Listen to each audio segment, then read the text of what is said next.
Hello guys, we're gonna get started here in just a minute. Just gonna send the link.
Alright.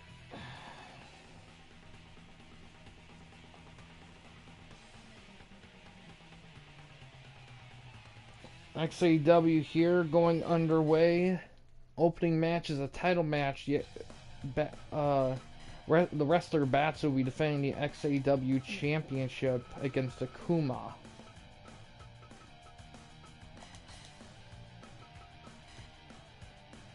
This is the regular season finale of XAW. I do plan on streaming again after this. It's going to be FTOA live, and that will be the official finale of the regular season before we head to last minute pay-per-views and whatnot, before we get to Grapplecade with the playoffs and to find out who will be the winner of season 6.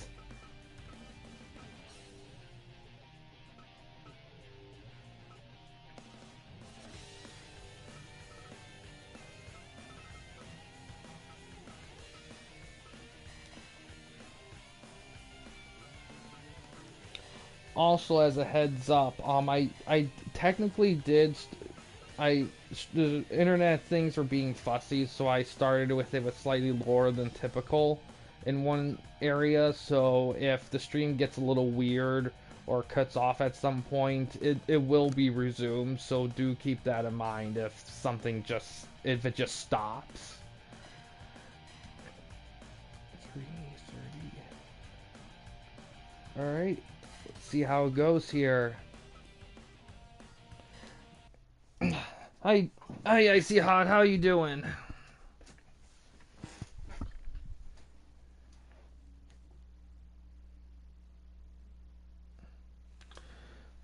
No worries.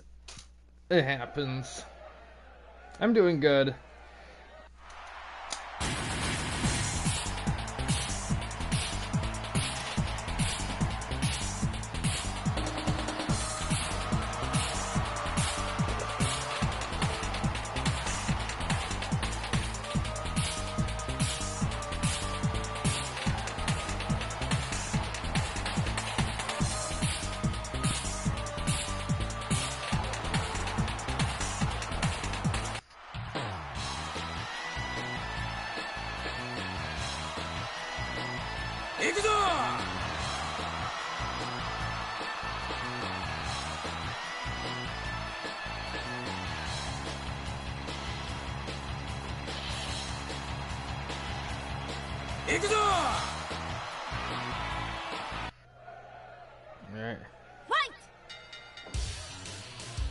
Alright, as this match becomes underway, for the rest of the card, Hager and Leo will defend the XAW tag titles against Kilo and Shingo after this match. After that, Ash Crimson will fight a Cruid. Then Felicia will face off against Rio. Then in the semi-main event, Tina will take on Tiffany. And then the main event, X-Pac will fight Kunimutsu in a landmine death match. And of course, there will be another stream after this one. FTOA Live will follow this. So definitely keep that in mind there.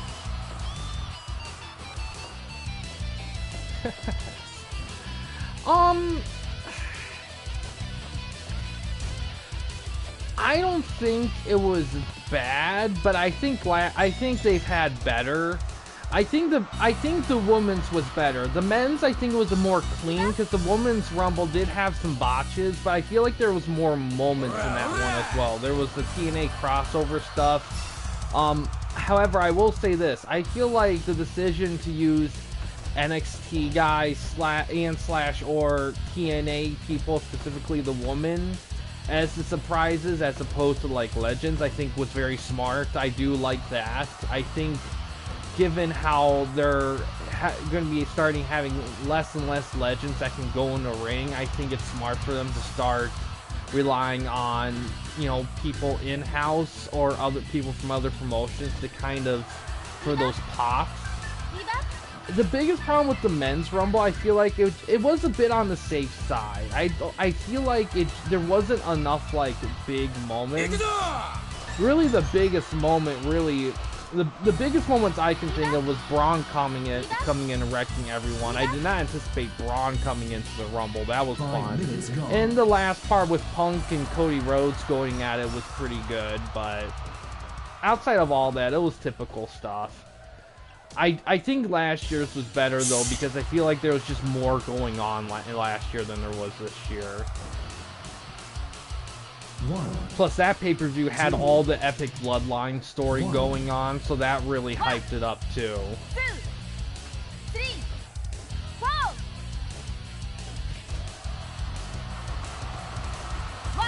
I forgot when Elimination Chamber is going to be this year, what day it is. I'll have to look.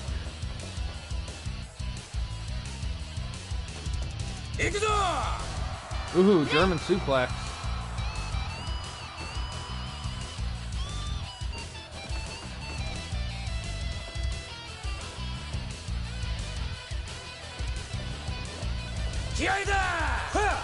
Ooh.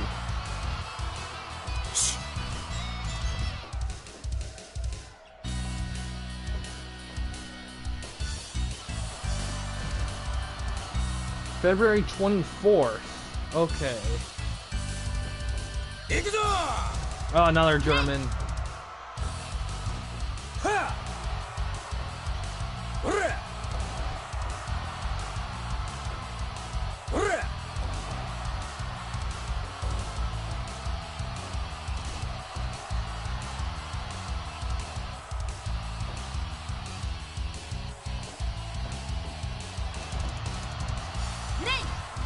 I have good hopes for this year. You know what, I will say this, I have been kind of critical of having a pay-per-view in between the Royal Rumble and WrestleMania in the past, but to be honest, with the way they've been doing things this year and last year with the pay-per-view, I think they've been making great use of it, all things considering.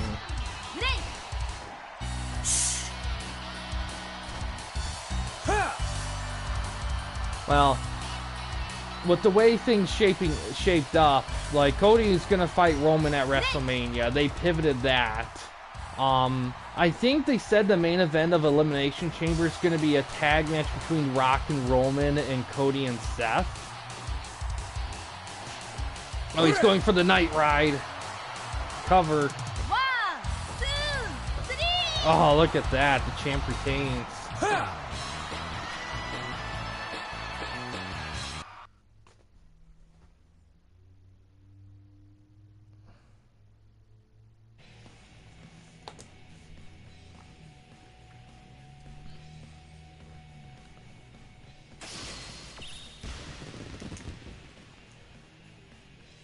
But I think they're gonna have Cody win it this year. I think he's gonna do it. I just, the only reason they would have for keeping the belt on Roman Reigns is for breaking belt records that no one gives a shit about, like length. Like, no one cares at this point.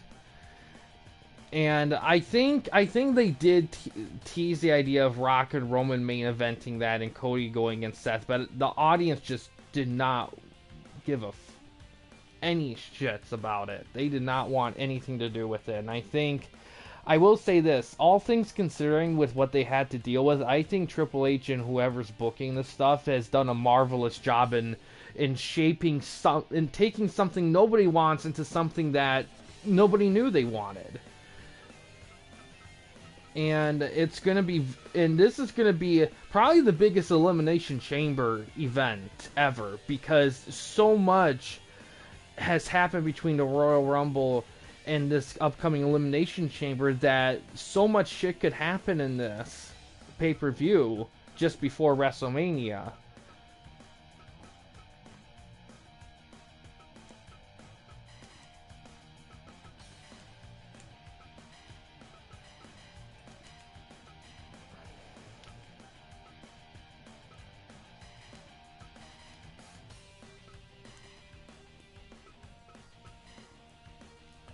Alright, see how this one goes.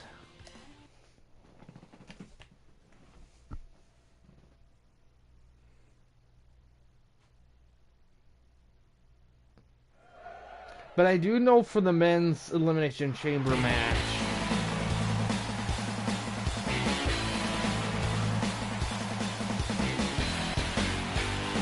well, I don't... Well, here's the thing with the booking. They, early on, they kind of left it open as who would be the guy to unseat Roman, but now it's to a point where it's just like, it's gonna be Cody. Like anyone else that they hinted at being the guy, they've pretty much squandered. Like, I know some people have said it would be cool if it was Randy Orton, but I think with the title reign that long, they're gonna give it to somebody fresh and new. They're not gonna have a veteran be the one to beat that, because they wouldn't gain anything by it. Like, Randy Orton isn't gonna gain anything by being the one to beat Roman Reigns. It wouldn't make sense. Like, it makes sense to have Cody do it because he's kind of the semi-fresh face and everything's tied to it. When you hear the chase, oh my god. I remember I was so pissed at WrestleMania 39, my god. I will say this, and despite all the good and bad that's come after that event, I will die by the fact that Cody should have won WrestleMania 39. Like, I think letting Roman keep it was the wrong call.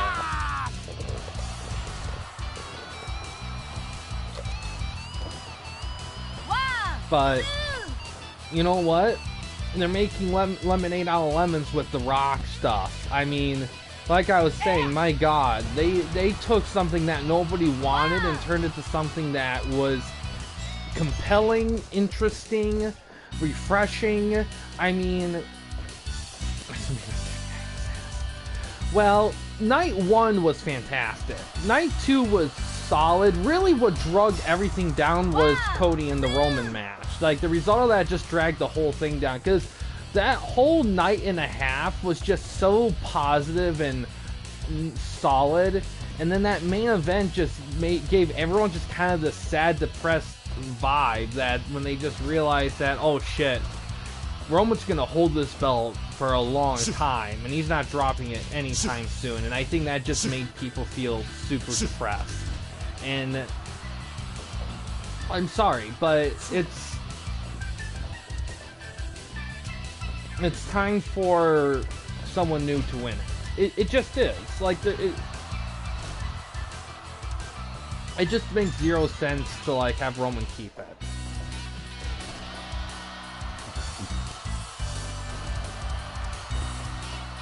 But yeah, no, like, to be here's my thing. I know they wanted to do Rock and Roman at WrestleMania 40, but they booked themselves into a box. In all honesty, I understand wrestling is hard to book long term because of all the different aspects of things, but they should have booked in advance better. I'm sorry, they should have. Like, they should have anticipated that type of thing happening, and they didn't. They got lucky. They were able to make something cool and interesting happen, and they definitely made the right choice in just having Roman and Cody go against each other, having Cody pick Roman, because I know the men's Elimination Chamber match, I know that's gonna be a world championship for the title shot for the world title against Seth at WrestleMania. So that will be interesting. I don't know what the women's is going to be for. I think it's a title shot match too, but it could be for a title. I don't know. Because for the woman, it's either going to be for the WWE Women's title, which Io Sky has, but Bayley's going against that, so that wouldn't make sense there. So it'll probably be against either a title shot against Rhea Ripley or for the Women's World title. Ripley. Yes, sir. I think so. I'm not sure.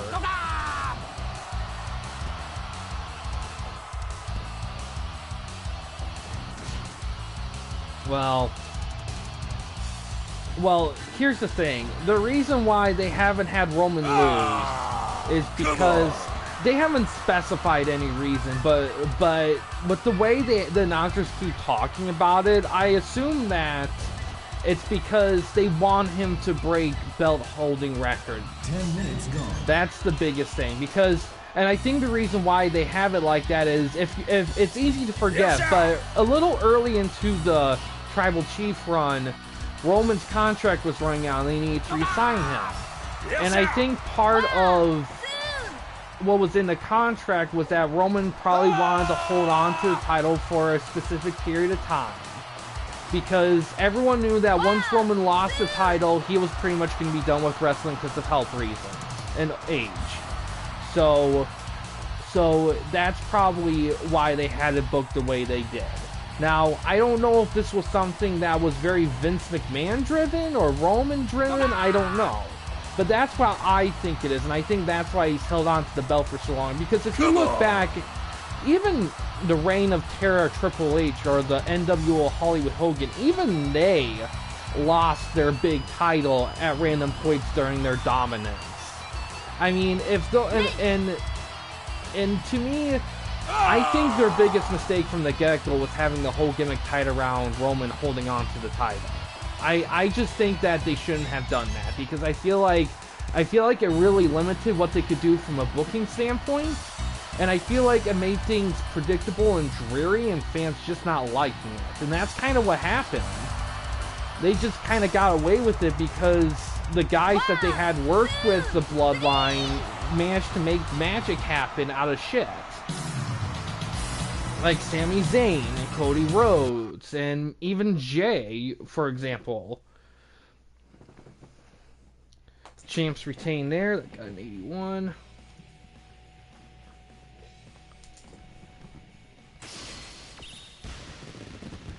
But I'm very excited for Elimination Chamber. My hope by the end of WrestleMania, everything's gonna be refreshing again, like from the top on. Because here's the thing, my one black eye on the Triple H WWE so far is having Roman keep the title. That's been the only one. Everything else has been solid, which is more than I can say for AEW. AEW has, I feel like they've fallen a bit.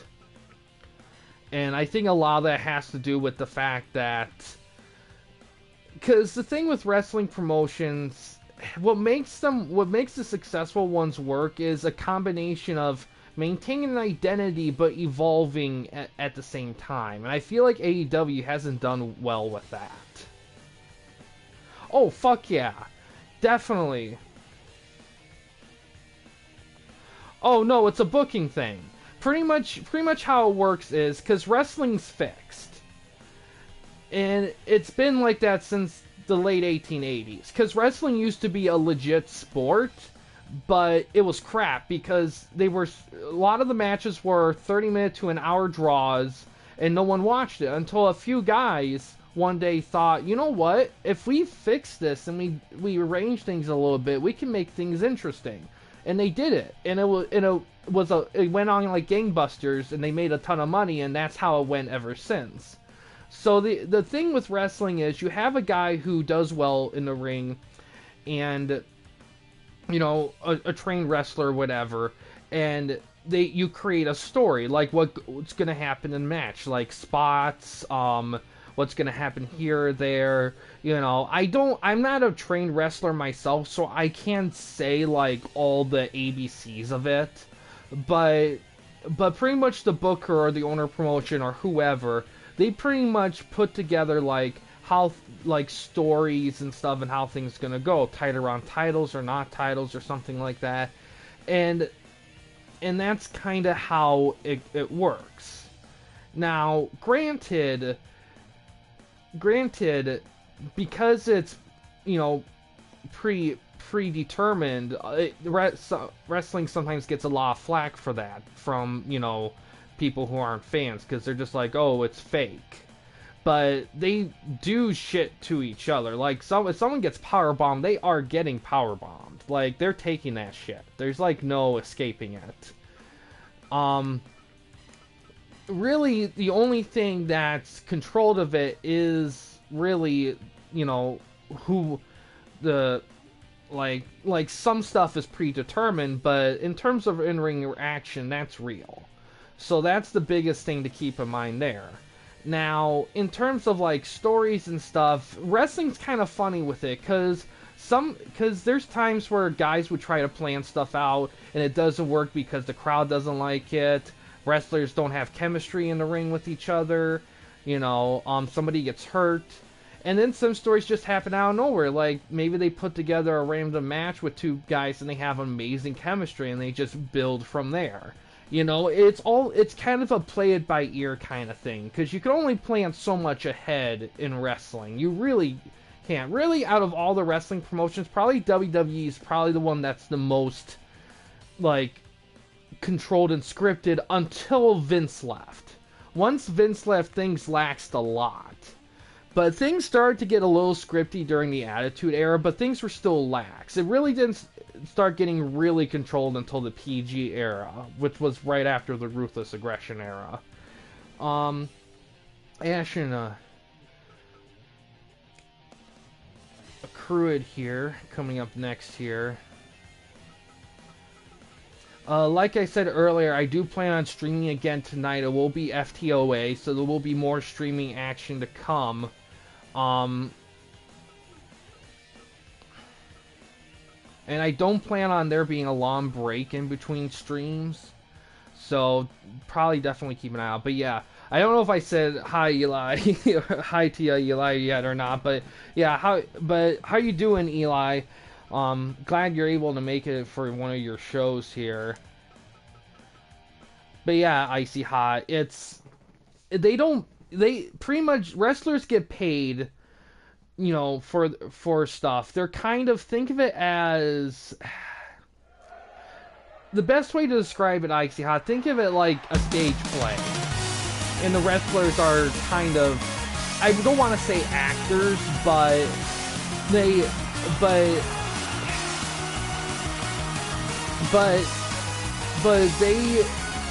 kind of, it's a part. They have a character that they do, that they have, and they just kind of go through what. Now, in terms of the story stuff, how that's determining who has titles and what, that just depends on owner/promoter. And what the wrestlers say or want to do also plays a part too sometimes, especially if they're a veteran or they're helping run the promotion or maybe they're a big star. It depends. But it's a really interesting thing because a lot of wrestling, because for as much pre-planning wrestling requires, there's also a lot of improvisationalism too. Ooh, powerbomb. Ooh. Oh, right with the mist.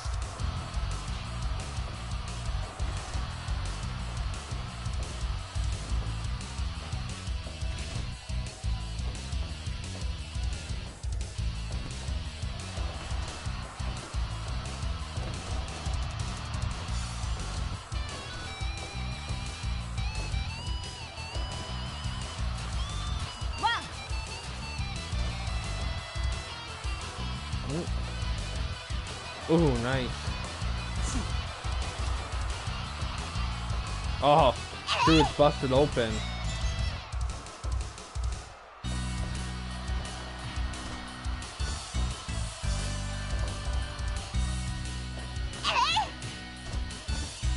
Roll up.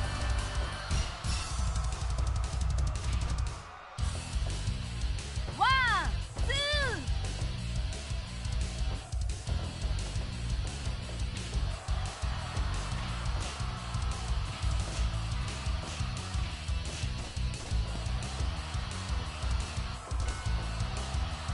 I did watch the Super Bowl.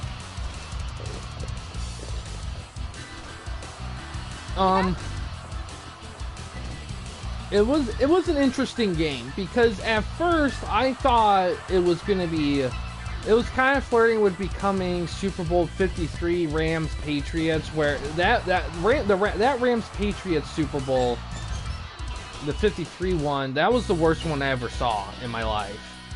Cause legit nothing happened in that game. Like 90% of the game was nothing until maybe like the last few minutes, and then the Patriots did a couple scores and just made everyone feel more depressed outside the Patriots fans.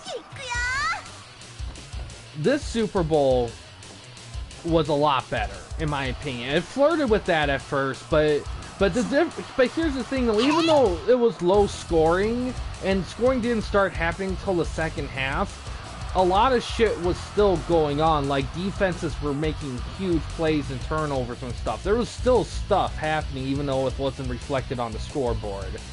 I think NFL had better teams that did not make it. And I'm not even gonna count the Lions, because even though I think the Lions probably could have beat the Chiefs, at the end of the day, they weren't ready. They weren't ready to be in the Super Bowl this year, and everyone knew that. We just got caught up with the possibility. Like, this was a good step in that direction this year, but not quite yet. But to be honest, I think I wasn't rooting for anybody because none of these, neither team I really wanted to see win. But I will say, the announcers and everybody like kissing up to Kansas City, I did not really care for. I don't hate the Chiefs though, like I hate the Patriots though, because I like Andy Reid and all that. Like, I don't hate them. I wish people would stop. Like, I wish the sports people and announcers and all that, I wish they wouldn't be so, like, and this goes for all sports. Like, they always hyper-focus on a specific team or two or specific players, and that's all they talk about, non-stop. And I really hate that, because it makes me hate the player or team, and I have no reason to hate the player or team. Rams, Bengals, that was a good Super Bowl. I don't know what you're talking about, Eli. My boy Stafford got a Super Bowl ring. I couldn't, but it was a close game. I didn't think it was bad, but no, I like that one because I was happy to see Stafford get a Super Bowl ring, because he was due for one. He was way too good to not have something like that, so I was happy about that. St. Louis wants that team back, so that's why you hate it. You hate it because it was they represented LA. Well, I don't think they're going back to St. Louis, Eli. No. But here's the thing. With all that, LA is a very big sports town, and NFL not having a team in LA since the early 90s has been a major sports spot for them for decades.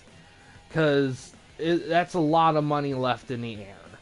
But when they expanded to the 32 teams, but when they had those two teams leave in LA all at one, it was because they dried up the market there, because those teams weren't performing there. That's why the teams moved to where they moved to.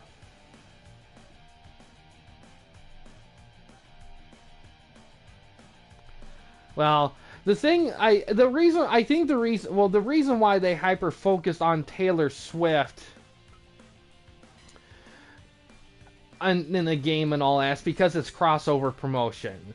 Because there's a gajillion Taylor Swift fans that don't watch football, but if the NFL focuses on Taylor Swift a bit during games and promotion stuff, then that's going to get a lot more viewers and potentially maybe a lot more people following football.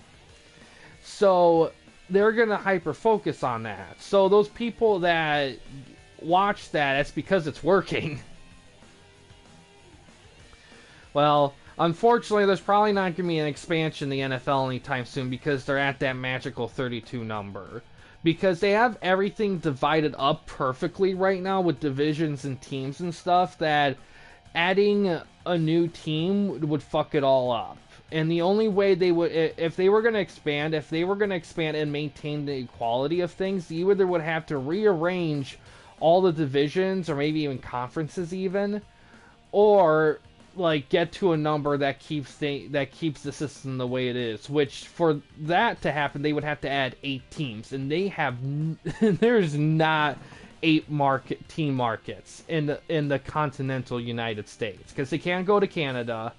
They can't, even despite how much the NFL wants to do it, they're not going to put a team in Europe or anywhere else because the traveling will be a bitch. And no players are going to want to travel, and no players are going to want to live in Europe. Enough of them, at least.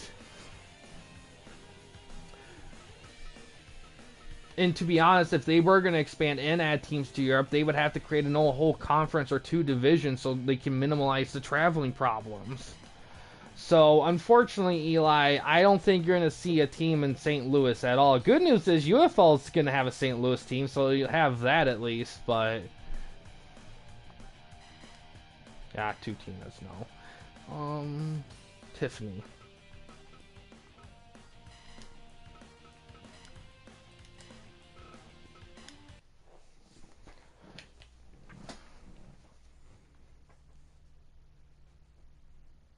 Yeah, because...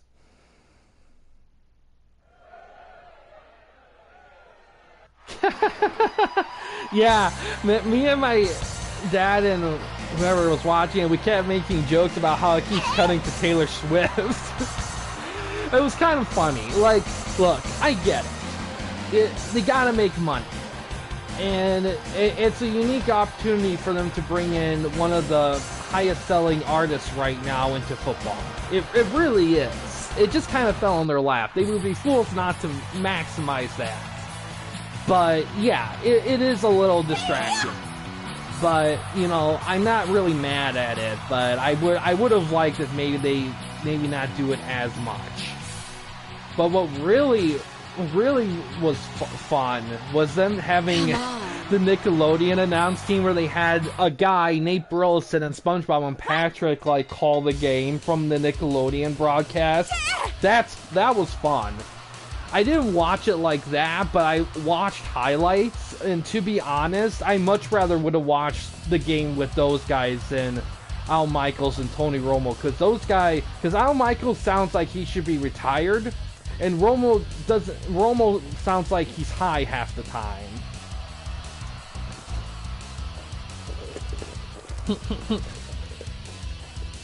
Yeah.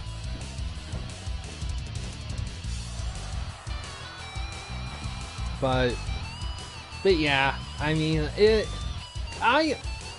here's the thing too. Any Super Bowl that's in overtime alone, let alone overtime that went on that long, that you gotta give a game credit for that.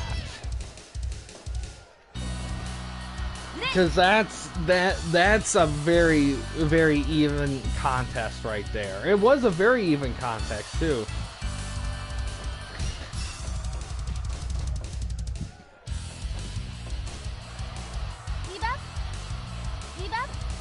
The only fault with the game is that nobody wanted those teams there, but I enjoyed the game though. I thought it was a solid game. I thought it was entertaining enough. A lot of good stuff, back and forth. Yeah, a lot of times, yeah.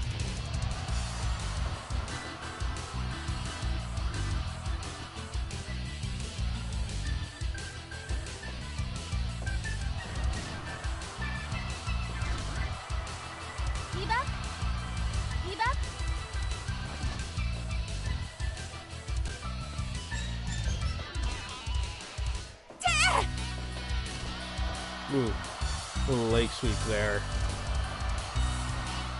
5 minutes gone.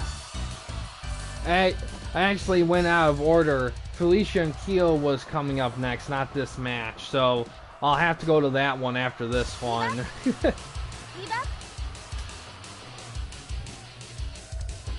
Got a little ahead of myself. Oh yeah, well, of course they are. I mean, well, they made a spectacle of it. When you make a spectacle of things, people are gonna be poking at it. Yeah, yeah. Like I was just talking to the people there. I'm just like, how much fucking money did Temu pay to have 3 fucking slots in the Super Bowl? Like, how much money did they pay? Like, 6 million? Yeah, yeah, 6 million, probably. Like, oh my god. Yeah, you know what? This last several years, the Super Bowl commercials have been pretty lackluster.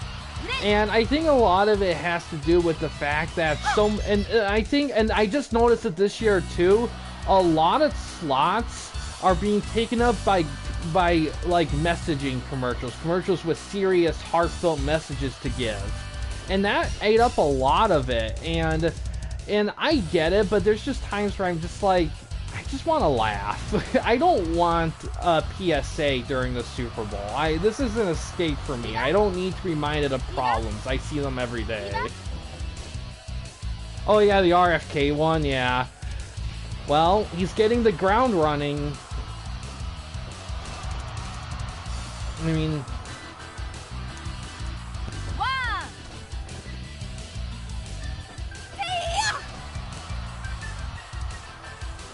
And you're gonna start seeing more political stuff pretty soon, because this is election year. So, you know, once we get going throughout the year, once we get into summer and get closer to fall, everyone's gonna get bombarded with political shit. I mean, look at it this way: by the end of the year, we're gonna have a new president. It's gonna be another crazy time for all that crap. Oh, going for a springboard move. Ooh, nice. Yeah, the rope breaks it up.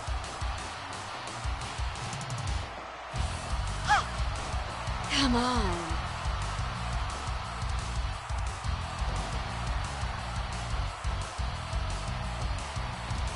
Spring Steiner.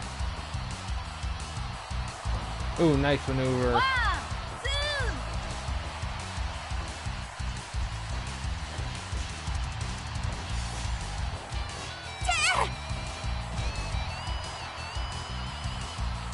But yeah, I wish the commercials were better.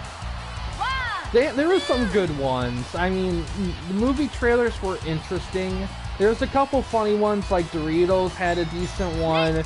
Paramount knocked it out of the park again this year. That was funny.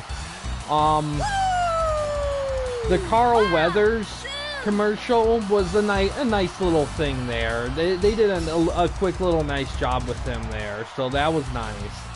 But yeah, just a lot of like nothings, and it's just like, oh, Akuma interfering, helping Tiffany out. Come on.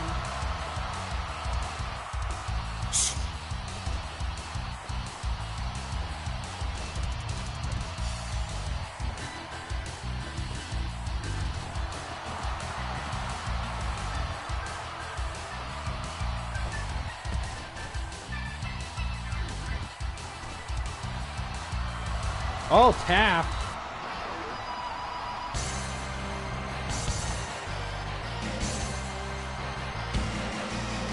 Cena gets the win.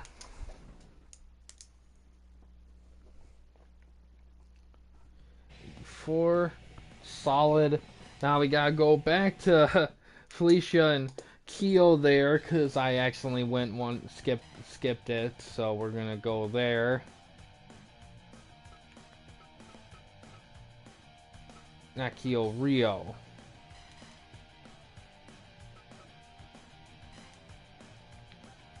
Rio's still double TWN champ. And that will be against Felicia.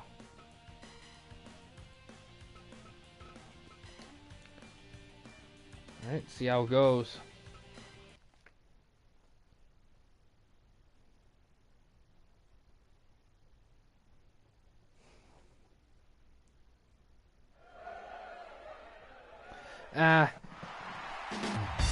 It would be.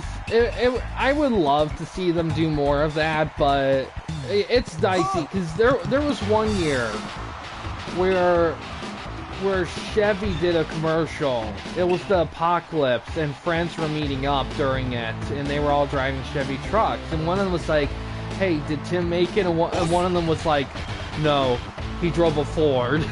And that wraps up the commercial. It was the funniest thing ever. One of the funniest Super Bowl commercials, but they pulled it because Ford threw a shit fit about them bashing them like that, and they got in a little trouble with it. That's why you don't see commercials mocking another, like, their competition, like, straight up, because it I don't know what it is, but there's legalities to doing that kind of stuff. That's why you don't see it. I mean, because it would be hilarious to see that kind of stuff, but because I think if you're gonna have another like person's brands or name drops in your commercial, I think you have to like give them the rundown or pay a fee or something like that, because it's their brand that you're using technically, even though you're kind of poking at it. And if you don't really do it right, or you don't do it like that, then they'll throw a shit fit. And because McDonald's and Burger King are like freaking the big rivals, like Cola Pepsi kind of rivals, you're not gonna see them work together like that.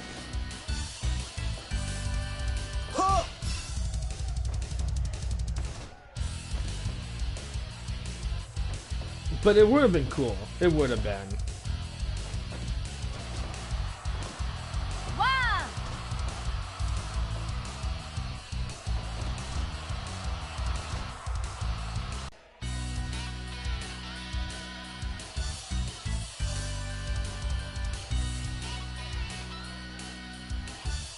Alright, thank God, we're good.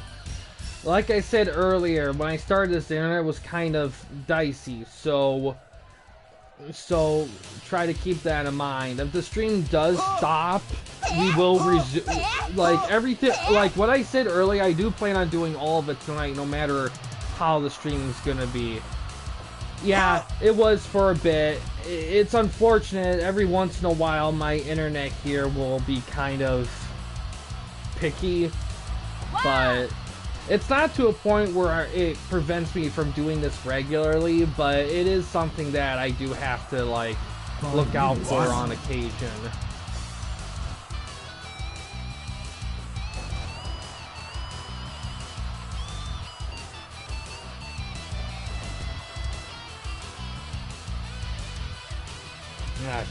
The chat doubled there.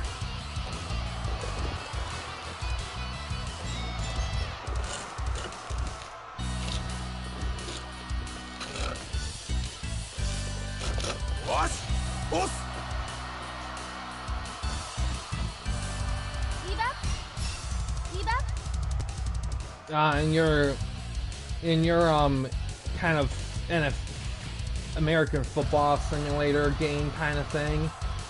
Because here's the thing, like, if there wasn't a Canadian Football League, there definitely would have been NFL teams in Canada at this point. But the CFL kind of was formed earlier than the NFL, so they had, like, first dibs on that country.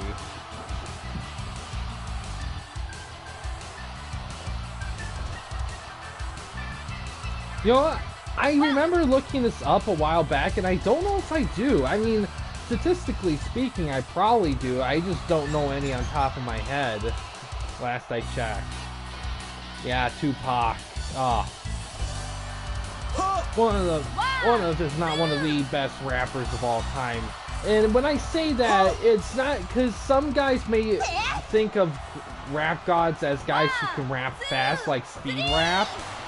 And that takes a talent, yeah. You can definitely argue on a technical level, but you also have to look at things like what they're rapping about, like the quality of the song itself. I mean, there's a lot of factors there. Felicia gets the win there as we head to the main event. X-Pac and Kunimutsu in the landmines.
Facts, yeah. I'm not a rap expert when it comes to quality and genre and stuff. Because when I grew up, I was definitely a rock music kid, but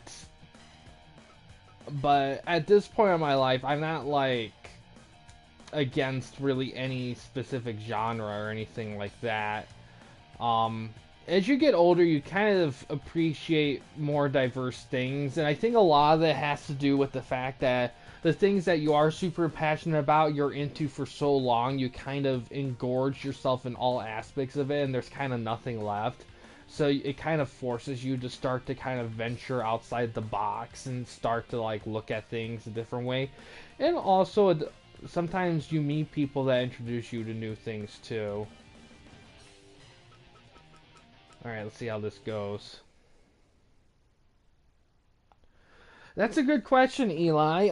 You know what? I haven't really explored the Madden 05 franchise mode in depth like that. Not as much as Madden 04. Madden 05, I definitely want to do like a franchise mode review of that at some point in the future. I think I just finished up the NFL 2K season mode on Dreamcast. My next one I'm gonna do, because I just did football. I did basketball a lot last year into late last year. Wrestling, at some point I will do one at some point, but I already do so much wrestling on the channel. I kind of want to try to make sure I keep things a little diversified a little bit. So that kind of knocks it down to like baseball and hockey. Now in terms of baseball, I got some stuff. Bowls are tough to do franchise modes, season modes in, because a lot of games lock the modes in as the full length, like either 80 or 162 games like real life. They don't give you short options. The only game so far that I found that do that is the 2K games, but I already done a bunch of 2K stuff. So I'm probably gonna do hockey because I don't have as much for baseball at the moment. And plus I really want to try to do triple play baseball, and I've been kicking myself in the ass because I've been trying to do. I tried to do something in Super Mega Baseball 3, a big thing, and I just completely dropped the ball on it.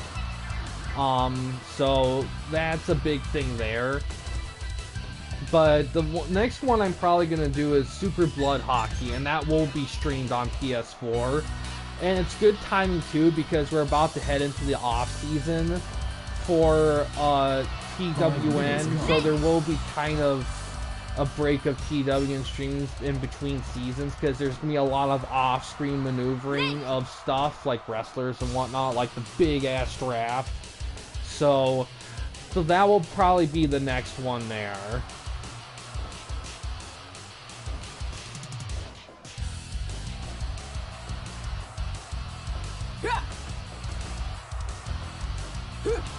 Well, and that's the thing, like, even when Madden was in its prime, like, not everyone cared for it.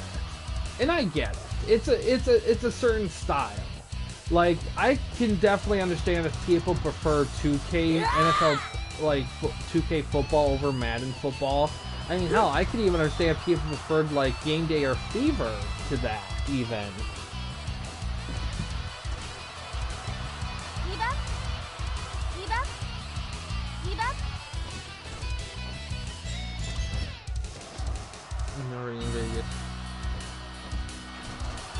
Yeah. But yeah, but yeah, that's the joy of video games too, is you can kind of eliminate the real life technicality difficulty in this, and you can just kind of go crazy with it. Yeah. 1, 2, 3. Oh, X-Pac wins with the X Factor. Yo, you dealing with the X Factor. Yeah, at this point, like, something that's 4 or 5 years old now, it might as well be ancient, the way things move. 70 there. Okay. Now we're going to see how well this episode of XAW Nitro did.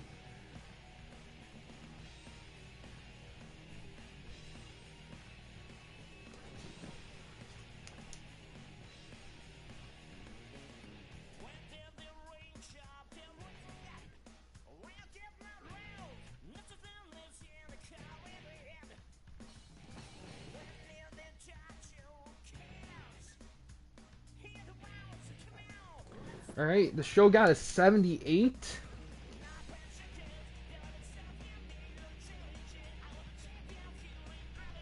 Alright.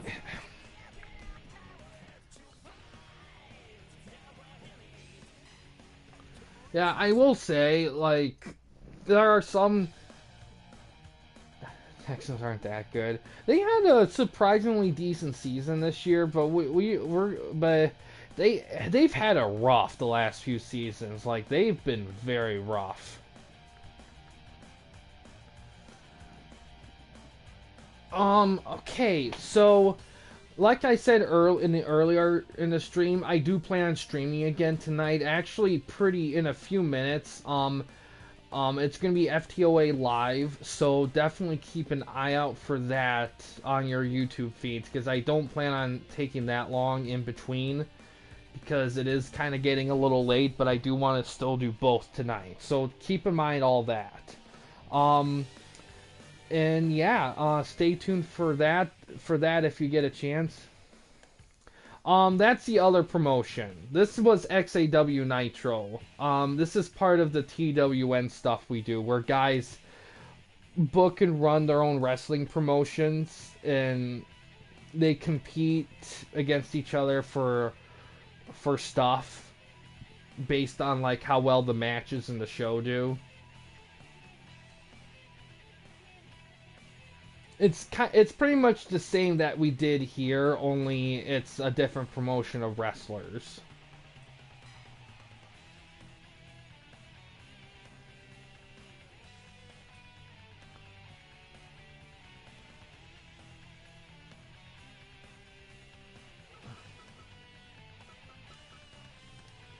But yeah, that will be coming up in a few minutes. But outside of that, in terms of this specific stream, that's going to do it for this stream.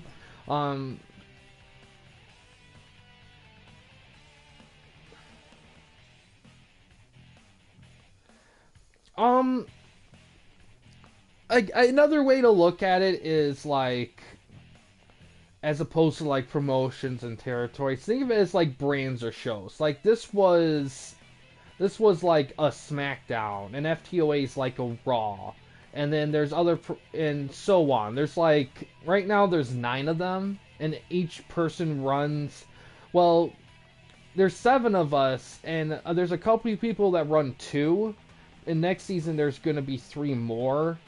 So there's gonna be a lot of stuff like that, and it's all like competitive based. But yeah, I'll talk more about it if you're able to be at the FTOA stream, because that's going to be in a few minutes here. But yeah, for those of you who aren't able to see that stream tonight, thanks for watching. In case you guys want to chat with anyone at the Campy Company and you didn't want to use the YouTube comments section, we do have a couple options.